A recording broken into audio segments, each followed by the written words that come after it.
Henry Sekabembe Kibebi, Minister w'abavubuka n'okwewummuza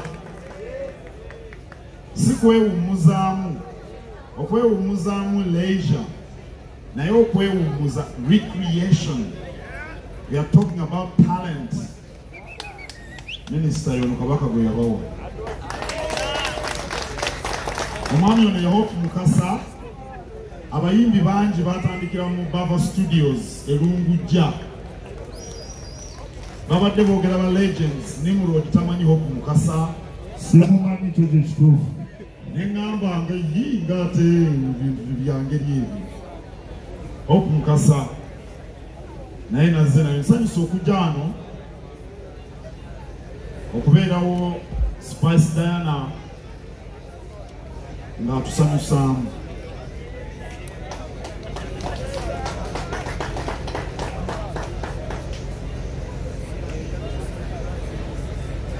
Era ekyandeese kikulu kumuwagira because to me she appears to have a professional approach to her work.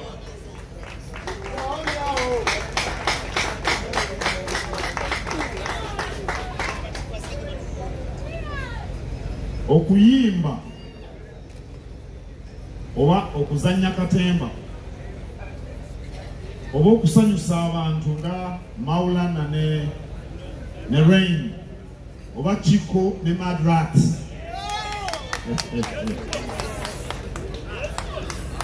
oba okuzina amazina nga mulimu gwo nga bano abaana ba Ghetto Kids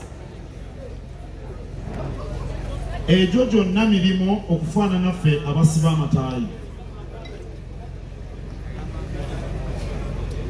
Era Kabaka bwe yateekawo minisitule y'okwewummuza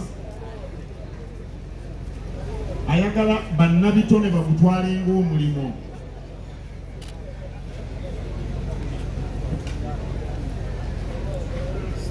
The biggest challenge we have for the artists in this country is the amateurish approach to their work.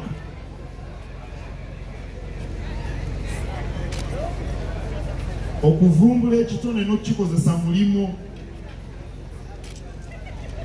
era mwe bannannyinigo mulina okuwa ekitiibwa era nze ntera okubawagira kubanga njagala mukitegeere nti kintu kyemukola kya mugaso nnyo eri eggwanga.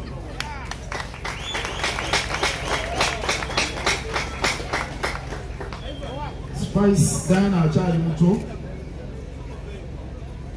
akyasobola okutuuka ku bintu bingi. Nze ndaba bannabitone mu Uganda basinga bano ab'ensi ezitwetoolodde babasinga. That's a fact because I follow them. I know what goes on in Tanzania, I know what goes on in Kenya, I know what goes on in Rwanda, I even know what goes on in Nigeria, I know what goes on in Europe and in the US, I know what goes on in this industry. Naye bannabitone bangi aba Uganda balina small ambitions. Kyenjagala mwejjemu mwenna abali era nsanyuse nnyo okulaba nga bannabitone bayitirivu abali wano. Nsanyuse okulaba Shiba, nsanyuse okulaba Bebe Cool, nsanyuse okulaba Sophie Gombya, Big Eye, Catherine Kusaasira, bonna bali wano. Bangambye ne King Michael alina simulabye. Saha nyimbira bulungi nnyo ennyimba ze nzaagala nnyo.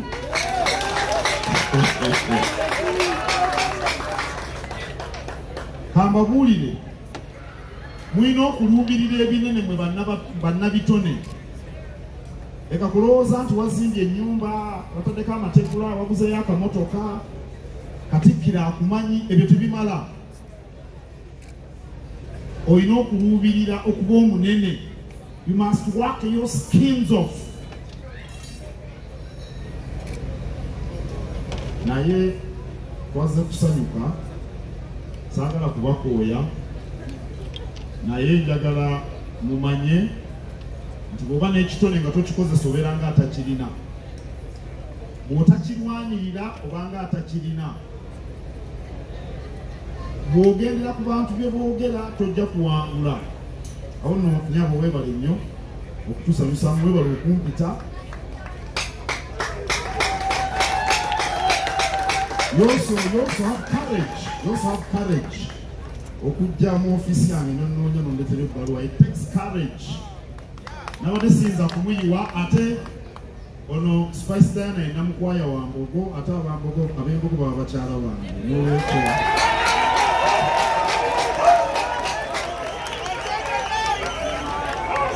kale Spice Diana nkwagaliza birungi byereere mu lugendo lw'oliko. Tobaako kikugula. Bakiyita focused. You have to be focused all the time under all situations. Siyinza kulaba kikuyinza kukulemesa kuwangula. Era mu abayimbi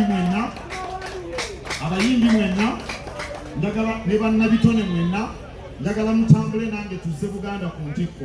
Ssaabasajja Kabaka awangaale. Katikiro. Just ekintu kimu kyokka. Manager ngambye nkuwe flash zino kuliko ne key holder. Manager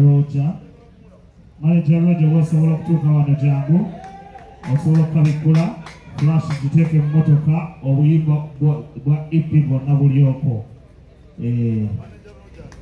Akakuka kano n'owekitiibwa kati mwabamanyi oba mumpaayo mekamekaawo si bwabwereere ate engeri gy'ogambye Spice mukyalawo oyinza okugenda naye ffe ne tugenda mu maaso ne pate. Mwebale nnyo mwebalire ddala. Manager Roger gyagenda amubuuzeeko wali ndowooza. Okay. Sabire kabonero kange kye Katonda akati era ndowooza ofukamire tukusabire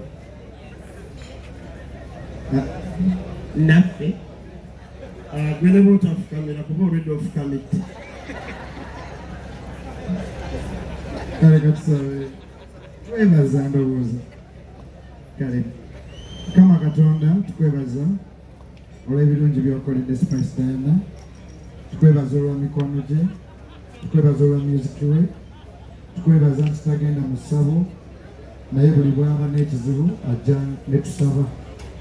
Mukama tukwebaza olwa Katikiro waffe, tukwebaza olw'abayimbi bonna bendabye wano olwaleero, ba Juliana, ba Fiki, ba Saha, ba Shiba, tukwebaza olw'abato bange bonna abali wano olwaleero. Mukama nga Katikiro bw'atugambye tusabye that the music industry of Uganda will break through more and more and more. Tusabye omukisa gweyongere otukuumire Spice mu linnya lya Yesu Kristo Mukama waffe. Abantu ne bagamba nti kambasabire abasobola batutamidde nnyo wanikako omukono kuba bwewanika nnyo oyinza okugwa. Mwenna abatya Mukama nga mwanise emikono eri Katonda. Spice yansaba nti ojja ku kivulu kyange n'osabira abantu bange omukisa. Mwenna abali wano nga mutya Katonda wandiba okulokoka ku kyakutawaanya naye ng'otya Katonda. Tosamira weesiga Katonda mu bintu byonna. Nsaba omwaka guno gukubeerere mulungi. Zabbuli olunyiriro lwa 2 sula ya 4 Bayibuli egambye ti Katonda akuwa omutima gwo kye guyaayaanira era n'entegeka zo azirabisa omukisa. May the Lord grant you the desires of your heart and may all your plans come to pass.